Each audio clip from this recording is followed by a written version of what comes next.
ఇదిగో ఈ కనిపిస్తున్న స్థలమే మా డాడీ కొనుక్కోకుండా వదిలేశాడు. ఏం చేస్తానో నా తలల రాత. అదే అప్పుడు తీసుకుంటుంటే నాకే ఏదో చేదోడు వాదోడు ఉపయోగపడేది. ఏ బాలు ఏంటి ఇటు వచ్చారు? ఏం లేదు పెద్దమ్మ, ఇక్కడ ఏదో స్థలం ఉందంటే చూడడానికి వచ్చాము. అవునా, మరి తీసుకుంటారా? ఎక్కడ పెద్దమ్మ, 10 లక్షలు చెప్తున్నారు. నాకు ఇంట్లో ఖర్చులకి పిల్లల స్కూల్ ఫీజులకే సరిపోతున్నాయి నా జీతం.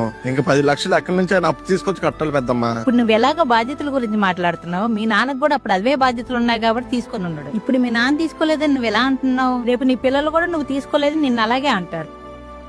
అప్పుడు 10,000, ఇప్పుడు 10 లక్షలు రా. ఇప్పుడు 10 లక్షలే, రేపు 1 కోటి రూపాయలు రా.